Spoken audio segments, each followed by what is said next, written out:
துளசி தனக்கு லெட்டர் போட்டு இங்கே வர வச்சது யார் அப்படின்னு கண்டுபிடிக்கணும்னு நினைக்கிறாங்க. ஆனந்திக்கிட்டேயே அதை போய் கேட்குறாங்க. ஆனால் ஆனந்தி உண்மையை சொல்லலை.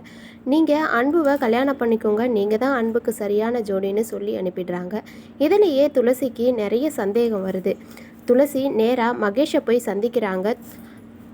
மகேஷை சந்திக்கிறவங்க ஆனந்திக்கிட்ட பேசின விஷயத்தையும் சொல்கிறாங்க.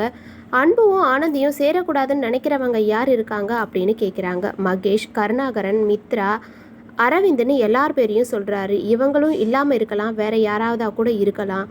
ஆனால் யாரோ ஆனந்திக்கும் அன்புக்கும் எதிராக சதி பண்ணுறாங்க, அவங்க சேரக்கூடாதுன்னு நினைக்கிறாங்க அப்படின்னு சொல்கிறாரு.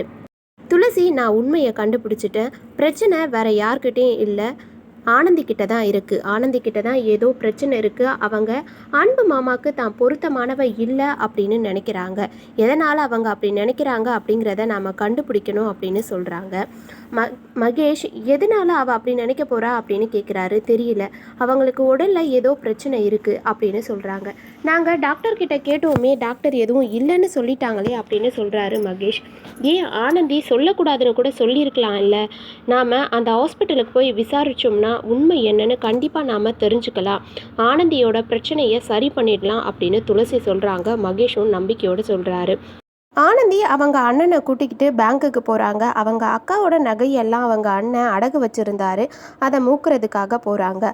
ஆனால் ஆனந்தியோட அன்னிக்கு அதை மூக்குறதுல விருப்பமே இல்லை. ஏன்னா நல்லா இருந்த மனசை அவங்க அப்பா அம்மா வந்து கெடுத்து விட்டுட்டாங்க. இப்போது இவங்க என்ன பண்ண போகிறாங்க, ஆனந்தி இது எல்லாத்தையும் எப்படி சமாளிக்க போகிறாங்க, பொறுத்திருந்து பார்க்க.